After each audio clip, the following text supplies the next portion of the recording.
Tahukah Anda bahwa sesuai Undang-Undang Nomor 23 Tahun 2014 tentang Pemerintahan Daerah, dalam rangka mensejahterakan rakyat, pemerintah daerah dijalankan dengan prinsip otonomi dan tugas pembantuan. Untuk menjalankan otonomi daerah dan tugas pembantuan tersebut, maka daerah membuat peraturan daerah. Jadi bisa dikatakan bahwa peraturan daerah adalah peranti lunak pemerintahan daerah.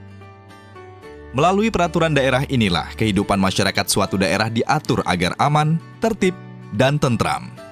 Ketika semuanya berjalan tertib, maka investasi akan masuk, pendapatan masyarakat dan daerah akan meningkat, sehingga kesejahteraan masyarakat akan tercapai.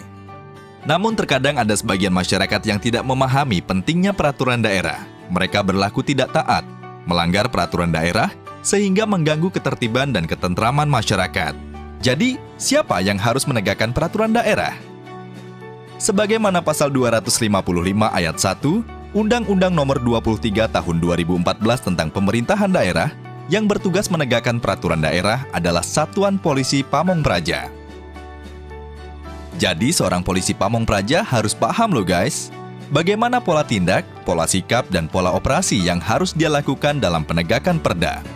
Tapi perlu diingat ya, bahwa kewenangan Satuan Polisi Pamong Praja hanya menegakkan sanksi non-pidana di dalam peraturan daerah. Sampai sini, paham ya? Oke, kita lanjut lagi. Nah, kalau Satuan Polisi Pamong Praja hanya menegakkan sanksi non-pidana, lantas untuk sanksi-sanksi pidana, siapa ya yang menegakkan? Sesuai pasal 257 ayat 1 dan 2 Undang-Undang Nomor 23 Tahun 2014, yang menegakkan sanksi pidana perda adalah penyidik sesuai dengan ketentuan peraturan perundang-undangan dan penyidik pegawai negeri sipil atau PPNS. Oh, jadi sudah ada petugas yang menegakkan perda ya? Terus bagaimana petugas-petugas tersebut melakukan proses penegakan perda? Begini guys, dalam proses penegakan peraturan daerah, senantiasa harus dikedepankan persuasi dan tindakan non-justisial terlebih dahulu oleh Satpol PP ya, yakni melakukan sanksi-sanksi non-pidana seperti sanksi administratif, dibantu oleh Dinas Pemangku Peraturan Daerah. Kalau sanksi administratif sudah diberikan, namun masih saja melanggar, tindakan apa yang harus dilakukan?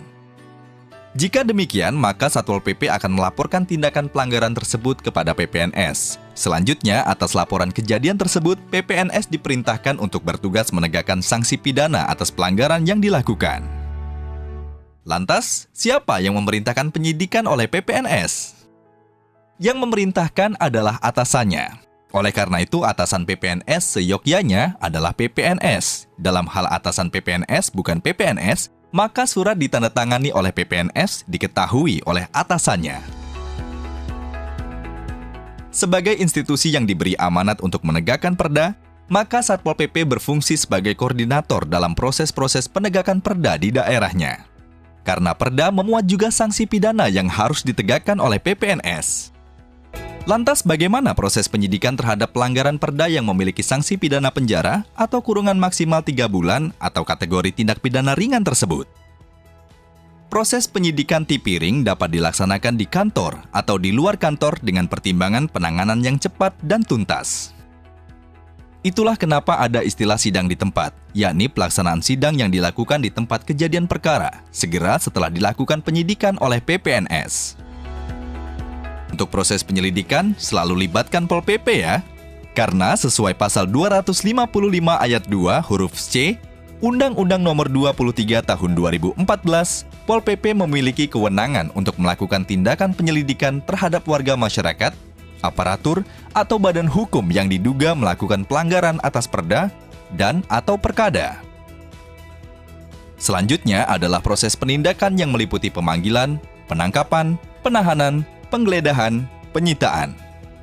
Ingat ya, selalu lakukan koordinasi kepada Korwas PPNS setempat untuk bantuan-bantuan teknis, utamanya yang tidak bisa dilaksanakan sendiri oleh PPNS, seperti misalnya penangkapan dan penahanan, penggeledahan maupun penyitaan.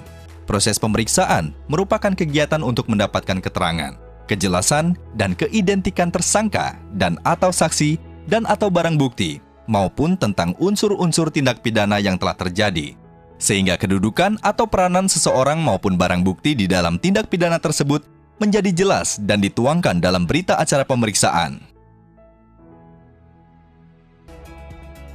Inilah proses penegakan perda yang dilakukan oleh PPNS. Tapi ingat ya guys, indikator keberhasilan PPNS dalam menegakkan perda bukan banyaknya pelanggar perda yang diproses dan diselesaikan kasusnya.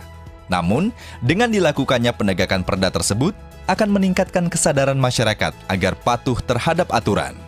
Apabila masyarakat sudah patuh terhadap aturan, kondisi daerah akan dinamis yang memungkinkan pemerintah daerah dan masyarakat dapat melakukan kegiatan dengan tentram, tertib, dan teratur.